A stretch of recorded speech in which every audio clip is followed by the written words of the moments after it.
ഇപ്പോൾ ഈ വിഷയത്തിൽ പ്രതികരിക്കുന്നതിനായി നമ്മളോടൊപ്പം അതിഥികളും ചേരുന്നുണ്ട്. NIA മുൻ ഉദ്യോഗസ്ഥനായ TK രാജ്മോഹൻ നമ്മളോടൊപ്പം ചേരുന്നു. ശ്രീ രാജ്മോഹൻ, ഡൽഹി ചെങ്കോട്ട സ്ഫോടനം ചാവേർ ആക്രമണം തന്നെ എന്നുള്ള സൂചനകളാണ് വരുന്നത്. സ്ഫോടനത്തിൽ ഈ കാറിലുണ്ടായിരുന്ന 3 പേരും കൊല്ലപ്പെട്ടു എന്നുള്ള നിഗമനത്തിലേക്ക് കൂടി എത്തിച്ചേരുകയാണ് അന്വേഷണ സംഘം. ഈ ഘട്ടത്തിൽ താങ്കൾക്ക് എന്താണ് പ്രതികരിക്കാനുള്ളത്? തീർച്ചയായിട്ടും നമ്മുടെ രാജ്യത്ത് നടുക്കിയ ഒരു സംഭവമാണിത്. പ്രത്യേകിച്ച് നമ്മുടെ രാജ്യത്തിന്റെ തലസ്ഥാന നഗരിയിൽ ഏറ്റവും ഇമ്പോർട്ടന്റ് ആയ നമ്മുടെ ഒരു പഴയ പ്രൗഢി വിളിച്ചോതുന്ന ചെങ്കോട്ടയിൽ ഇത്തരത്തിലുള്ള കാർ സ്ഫോടനം നമുക്കൊരു വലിയ ഒരു താക്കീതാണ് ഈ നമ്മുടെ ദേശദ്രോഹ ശക്തികൾ ഉണ്ടായിരിക്കുന്നത്.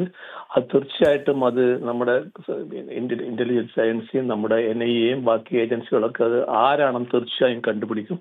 അപ്പൊ അതിന് നമ്മളെ കൗണ്ടർ ടെററിസ്റ്റ് ഓർഗനൈസേഷൻസ് ഉണ്ട്. അവരെ വളരെ എഫക്റ്റീവായിട്ട് കാര്യങ്ങൾ ഇൻവെസ്റ്റിഗേറ്റ് ചെയ്ത് ഇതിന്റെ പിറകെ ഏത് ചിത്രശക്തിയാണ് നമ്മുടെ രാജ്യത്തിന്റെ അഖണ്ഡതയ്ക്ക് അറ്റാക്ക് ചെയ്യാൻ തയ്യാറായി വന്നിരിക്കുന്നത് അവരെ തീർച്ചയായും കണ്ടെത്തും. അതിന്റെ ആദ്യപടിയായിട്ടാണ് ഇൻവെസ്റ്റിഗേഷൻ ഇപ്പൊ നടക്കുന്നുണ്ടാവും തീർച്ചയായിട്ടും. അപ്പം ഈ വരുന്ന വാർത്തകളിൽ നിന്നൊക്കെ മനസ്സിലാക്കുന്നത് ഇതൊരു ഭീകരാക്രമണമാണ്. ആ ഭീകരാക്രമണം നടത്തിയിരിക്കുന്നത് ചാവേറാണെന്ന് സംശയിക്കപ്പെടുന്നുണ്ട്.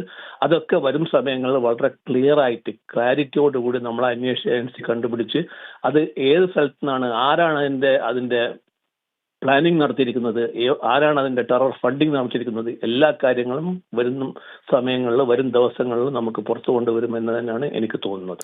ശ്രീ TK രാജ്മോഹൻ, ഒരു കാര്യം കൂടി, പരമാവധി ആൾനാശവും നാശനഷ്ടവും സൃഷ്ടിക്കുക എന്നുള്ള ഉദ്ദേശത്തോടു കൂടി തന്നെ ആയിരുന്നില്ലേ ഇവർ ഇത്തരത്തിലൊരു നീക്കം നടത്തിയത്? അതുകൊണ്ട് തന്നെയല്ലേ ഇത്തരത്തിൽ വളരെയധികം ആളുകൾ കടന്നു പോകുന്ന ഒരു സ്ട്രീറ്റ് തെരഞ്ഞെടുക്കുകയും അവിടെ റെഡ് സിഗ്നൽ വരികയും ചെയ്യുമ്പോൾ പൊട്ടിത്തെറിക്കുന്നത്? കാരണം അപ്പോൾ അത് മറ്റു വാഹനങ്ങളിലേക്ക് തീ പടരുകയും വലിയ രീതിയിലുള്ള ആൾനാശം സൃഷ്ടിക്കാനും സാധിക്കുമെന്നുള്ള ഒരു ഉത്തമ ബോധ്യത്തോടുകൂടി ഇവർ ഇത് ആസൂത്രണം നടത്തി എന്ന് തന്നെയല്ലേ മനസ്സിലാക്കേണ്ടത്? തീർച്ചയായിട്ടും കാരണം ടൈമിങ് വളരെ ഇമ്പോർട്ടന്റ് ആണ്. കാരണം വൈകുന്നേരം 6:50 എന്ന് പറഞ്ഞാൽ 6 മണി മുതൽ 7 മണി വരെയൊക്കെ പീക്ക് ടൈമാണ്. സ്പെഷ്യലി നമുക്കൊക്കെ അറിയാം ഈ ചെങ്കോട്ട, നമ്മുടെ ഈ ഫോർട്ട് ഏരിയ, ഈ ചെങ്കോട്ട ഏരിയ, റെഡ് ഫോർട്ട് ഏരിയ, കൂടാതെ അത് കടന്നപ്പോഴും ചാന്ദിനി ചോക്ക്, ഇപ്പോഴ ഒരു ജെയിൻ ടെമ്പിള്, ബാക്കി ആ സമയത്തുള്ള ആ ആക്ടിവിറ്റി വളരെ ആക്റ്റീവായ സമയമാണ്. ഏത് സിറ്റിയുടെയും ഏറ്റവും ആക്റ്റീവായ സമയമാണ് അത്. അതേസമയം നമ്മുടെ ഈ ചാന്ദിനി ചോക്ക് ഭാഗങ്ങളിലൊക്കെ ഒരുപാട് ആൾക്കാർ, ഉള്ള സ്ട്രീറ്റ് വെൻഡേഴ്സ്, നാട്ടുകാർ, ടൂറിസ്റ്റുകൾ എല്ലാം കൂടി ഒരു വളരെ തിങ്ങി നിൽക്കുന്ന ഒരു സമയമാണ്. ആ സമയത്താണ് നടത്തിയിരിക്കുന്നത്. തീർച്ചയായും ടൈമിംഗ് വളരെ ഇമ്പോർട്ടന്റ് ആണ്. അതുകൊണ്ടൊക്കെ നമ്മൾ പറയുന്നത് ഇതൊരു ടെററിസ്റ്റ് അറ്റാക്ക് തന്നെയാണ്, യാതൊരു സംശയമുള്ള. കൂടാതെ ആ കാറ് അവിടെ 3 മണിക്കൂറോളം കറങ്ങി നടക്കുന്നു എന്ന് പറയുന്നു. അപ്പൊ അതിൽ തീർച്ചയായിട്ടും സ്ഫോടക വസ്തുക്കൾ ശേഖരിച്ച് അത് വേറെ പുതിയ സ്ഥലങ്ങളിൽ വെക്കാനും അവർ ട്രൈ ചെയ്യായിരിക്കും. എന്താണെന്ന് അറിയില്ല, ഇൻവെസ്റ്റിഗേഷൻ തീർച്ചയായും മനസ്സിലാവും. അപ്പൊ ടൈമിംഗ് വളരെ ഇമ്പോർട്ടന്റ് ആണ്. ദാറ്റ് ഏരിയ ഈസ് വളരെ ഇമ്പോർട്ടന്റ് ആണ്.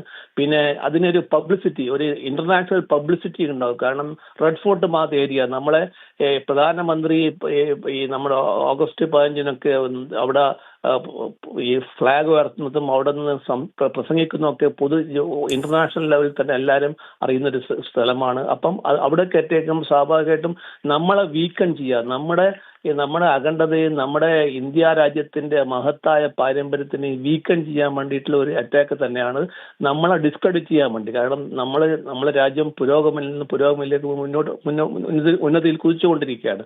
അപ്പൊ അതിനെയൊക്കെ തടയിടാനും, കൂടാതെ നമ്മളെ ഇപ്പം ഓപ്പറേഷൻ സിന്ദൂർ കൊണ്ട് നമ്മൾ കാട്ടിക്കൊടുത്തു, വിത്തിൻ അവേഴ്സ് നമ്മൾ സ്ട്രൈക്ക് ചെയ്ത് അത് ഈ ജെയ്ഷെ മുഹമ്മദ്മാരെയും ഈ അർക്കത്തുള്ള ഈ അതുപോലെയുള്ള സംഘടനകളുടെയും ആസ്ഥാനത്താണ് നമ്മൾ അറ്റാക്ക് ചെയ്തിരിക്കുന്നത്. അപ്പൊ നമ്മുടെ അറ്റാക്ക് അവരെ വല്ലാണ്ട് വിറള് പിടിപ്പിച്ചിട്ടുണ്ട്. അതിൻ്റെയൊക്കെ ഒരു ആക്ഷനാണ് നമ്മളിത് കാണുന്നത്. പക്ഷെ നമ്മളെ ആക്ടിവിറ്റി നമ്മൾ ഇനിയും മുന്നോട്ട് പോകും. ഇത്തരത്തിലുള്ള എല്ലാ ടെറർ സംഘടനകളെയും നമ്മളെ അവിടെ ചെന്ന് അറ്റാക്ക് ചെയ്യുന്ന ഒരു സംവിധാനം നമുക്കിപ്പോൾ ഉണ്ട്.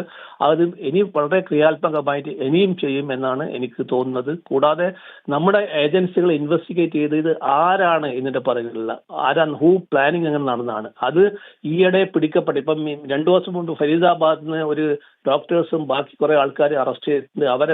അവരെ കൈവശത്ത് നിന്ന് വളരെ ഒരു ക്വാണ്ടിറ്റി കൂടിയ സ്ഫോടക വസ്തുക്കൾ കണ്ടെത്തിയിട്ടുണ്ട്. അപ്പൊ അതുമായി ഇത് ലിങ്ക് ഉണ്ടോ, എല്ലാ കാര്യങ്ങളും നമ്മൾ ഇൻവെസ്റ്റിഗേറ്റ് ചെയ്യും. കൂടാതെ ഇപ്പം 2 ദിവസം മുമ്പേ ഗുജറാത്തിൽ നിന്നും കുറച്ച് ആൾക്കാർ 2-3 ആൾക്കാർ അറസ്റ്റ് ചെയ്യുന്നു. അവർക്ക് ജെയ്ഷെ മുഹമ്മദിന്റെ ആൾക്കാരാണെന്ന് പറയുന്നുണ്ട്.